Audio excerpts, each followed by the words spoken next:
ओम गणेशाय नमः. नवनाथ कथासार अध्याय 35. पिंगलेचे भर्तरीवरील प्रेम, त्याच्या कसोटीकरिता पाठवलेला निरोप, त्याचा दुष्परिणाम. अरण्यामध्ये दत्तात्रेयाने अनुग्रह दिल्यानंतर भर्तरीने संसार करण्यासाठी त्याचपाशी 12 वर्षाची मुदत मागितली. ती मिळाल्यानंतर तो उज्जैनीस गेला व रात्री भोजन झाल्यावर पिंगलेच्या महालात गेला. महालात जाताच पिंगलेने त्या सुवर्णाच्या मंचकावरील पुष्पशय्येवर बसवून त्याची पूजा केली व राजावरील आपले प्रेम व्यक्त केले. ती उभयता अगदी जवळ बसून विनोदाची भाषणं करू लागली.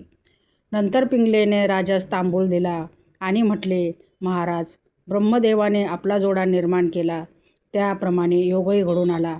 आपली एकमेकावरची प्रीती म्हटली म्हणजे जसे मीठ पाण्यात मिळून एकत्र होते, त्याचप्रमाणे आपले दोघांचे मन एक होऊन गेले आहे. परंतु निर्दयी कृतांत केव्हा धाड घालील ही भीती आहे. तुमच्यापूर्वी मी मरावे हा मार्ग उचित होय व ईश्वर कृपेने जर असा योग घडून आला तर मी मोठी भाग्यवती ठरेल. असे पिंगला राणी बोलत असता भर्तरी तिला म्हणाला, प्रिये, ह्या गोष्टी ईश्वराधीन आहेत, आपल्या कोणाच्या हातातील नाहीत. त्याचा संकेत काय आहे हे आपणास कसे समजणार? माझ्यापूर्वी तू मरण इच्छित आहेस ही गोष्ट काही वावगी नाही, परंतु सूर्यपुत्र अगदी निर्दयी आहे, त्याच्यामध्ये विचाराचा लेशसुद्धा नाही. तेव्हा न जाणो जर तुझ्या अगोदर मी मरण पावलं तर पुढे तू आपले दिवस कसे काढशील? तेव्हा पिंगला म्हणाली, ब्रह्मादेवाने कपाळी काय लिहिले आहे हे कळत नाही, पण जर तुम्ही म्हणता अशी गोष्ट घडून आली तर मी जीव ठेवणार नाही, अग्निदेहाची आहुती तुमच्या समागमे देईन. पिंगला राणीचे हे भाषण ऐकून भर्तरी म्हणाला, मी जिवंत आहे तोपर्यंत तुझे हे बोलणे ठीक आहे, परंतु स्वतःच्या जीवासारखी प्रिय वस्तू दुसरी कोणतीच नाही, म्हणून जीवाचा घात कोणाच्यानं करवत नाही. मला खुश करण्यासाठी तुझे हे सारे बोलणे, पण प्रसंग पडल्यानंतर हे बोलणे असेच राहून जाईल. राजाच्या या भाषणावर पिंगलेने उत्तर दिले की, मी मनपूर्वक बोलले तरी तुम्ही हे खरे मानत नाही, परंतु इतकी खात्री असू द्या की वैधव्याचा डाग मी माझ्या देहास कदापि लागू देणार नाही. कशावरून म्हणाला तर काय, वाचा मन ही मी तुम्हास अर्पण केली आहे. या साक्ष ईश्वर आहे. तो ईश्वर सत्यवादी असल्याचे सर्व जग म्हणून सांगते, म्हणून मी विधवा राहणार नाही. अशा रीतीने त्याची समजूत करून ती उगीच राहिली व राजांनाही या भाषणाचा अनुभव पाहण्याचा निश्चय केला. पुढे एके दिवशी राजा अरण्यात शिकारीसाठी गेला असता त्यास राणीच्या ह्या भाषणाची आठवण झाली. तेव्हा त्याने असा प्रकार केला की एक मृग जिवंत धरला आणि त्याचा वध करून आपला मुकुट व वस्त्रे त्याच्या रक्ताने भिजवली.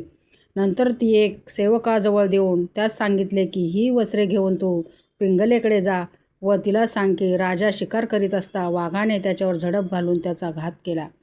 हा निरोप तिला कळविल्यासाठी राजाने त्या सेवकास अवंतीस पाठवले व आपण अरण्यात स्वस्थ बसून राहिला. राजाने सेवकाने अवंतीस जाऊन पिंगलेची भेट घेतली व ती रक्ताने भरलेली वस्त्रे पुढे ठेवून हात जोडून उभा राहिला. राजाने शिकवून ठेवल्याप्रमाणे त्याने पिंगला राणीस निरोप सांगितला व राजाच्या कलेवराचे दहन करून त्याच्याबरोबर गेलेले उष्कर लवकरच परत येईल असे म्हटले. सेवकाचे हे शब्द पिंगलेच्या कानी पडले, मात्र तिची जी अवस्था झाली ती वर्णन करता येत नाही. ती कपाळ बडवून घेऊ लागली, केस तोडू लागली, हेल काढून मोठमोठ्याने रडू लागली. इतक्यात राजवाड्यात हे दुःखकारक बातमी पसरली. ती ऐकून राजाच्या 1200 स्त्रिया रडत ओरडत धावत आल्या व त्यांनीही अतिशय शोक केला. पिंगलेस मात्र सर्वापेक्षा विशेष दुःख झाले. शेवटी पिंगलेने सती जाण्याचा निश्चय करून सर्व तयारी केली. राजाचे वस्त्र परिधान केले, वाणे घेतली व समारंभाने स्मशानात जाऊन अग्नी तयार केला. सर्वांनी तिला आशीर्वाद दिले. नंतर तिने अग्निकुंडात उडी टाकून आपले स्वहित साधूने घेतले. त्यावेळी संपूर्ण नगरवासी लोक शोक करीत आपापल्या घरी गेले. इकडे अस्तमान होऊन रात्र झाल्यावर राजा नगरात जावयास निघाला. त्यावेळी आपल्या मरणाची बातमी सांगण्यासाठी राजवाड्यात जो सेवक पाठविला होता त्याची राजास आठवण होऊन त्याच्या मनात नाना प्रकारच्या वाईट कल्पना येऊन लागल्या. असा मोठा प्रसंग गुदरला असतानाही भर्तरीचा बंधू विक्रमराजा स्वस्थ कसा राहिला ही कल्पना साहजिकच मनात येते. तसेच ज्या नोकराने राजवस्त्रे नेऊन पिंगलेस दिली होती तो तरी या पल्ल्यास गोष्ट येऊन ठेपेपर्यंत स्वस्थ कसा बसला अशी शंका येते. परंतु या गोष्टीविषयीची विचार करून पाहता असे दिसते की तो सेवक वस्त्रे नेऊन दिल्यानंतर फार वेळ तेथे न राहता तसाच परत भर्तरीकडे अरण्यात गेला. परंतु राजा दुसऱ्या रस्त्याने परतल्यामुळे त्यांची चुकामुक झाली. तो सेवक मागाहून त्यात जाऊन मिळाला. तसेच त्या समयी विक्रम राजा मिथिला नगरीस आपल्या आजोळी गेला होता. सुमंतिक प्रधान शुभ विक्रम राजा मंडळी ही राजसमागमे गेली होती. राजवाड्यात फक्त स्त्रियाच होत्या.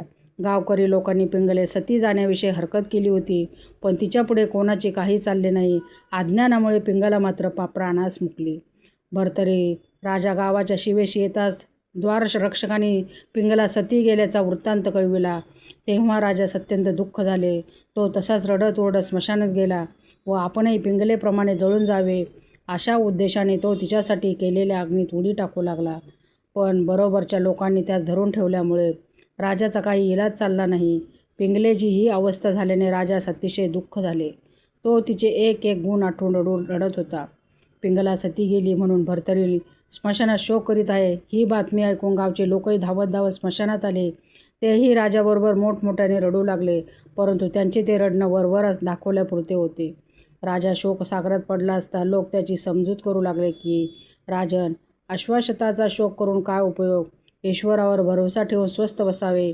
अशा रीतीच्या लोकांनी राज्यास पुष्कळ बोध केला, परंतु राजाचे तिकडे लक्ष जाईना. शेवटी लोक आपापल्या घरोघरी गेले. राजा मात्र स्मशानात पिंगलेच्या चितेशीच बसून राहिला. राग भरून टाकण्यासाठी दुसऱ्या दिवशी लोक स्मशानात गेले, परंतु भर्तरी चितेस हात लावू देईना व आपणही तेथून उठेना. ही गोष्ट झाल्यानंतर लोक निघून गेले. भर्तरी मात्र अन्नपाण्या वाचून तसाच तिथे रात्रंदिवस बसून राहिला. याप्रमाणे अवंतीमध्ये घडलेला प्रकार दूतांनी मिथिलेत जाऊन विक्रमराजास सांगितला.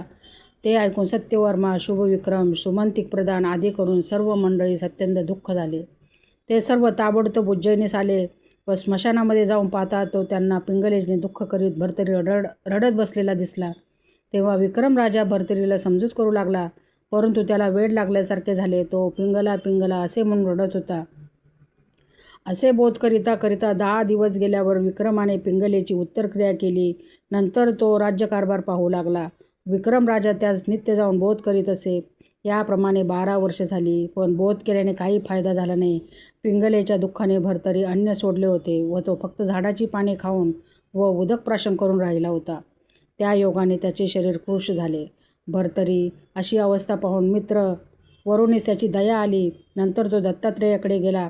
दत्तात्रेयाने त्यास येण्याचे कारण विचारले असता मित्रावरूनही म्हणाला, आपणास सर्व ठाऊक आहे, मीच सांगितले पाहिजे असे नाही, परंतु सुचवायचे इतकेच की भर्तरीवरील आपली कृपा असू द्या म्हणजे झाले. मग मित्रावरूनच दत्तात्रेयाने धीर देऊन भर्तरीवरील काळजी न वाहता स्वस्थ मनाने जावयास सांगितले व मच्छिंद्रनाथाचा शिष्य गोरक्षनाथ यास मी भर्तरीकडे पाठवून त्यास बोध करून ताळ्यावर आणतो. अशा रीतीने मित्रावरूनची समजूत करून त्याची रवानगी केली.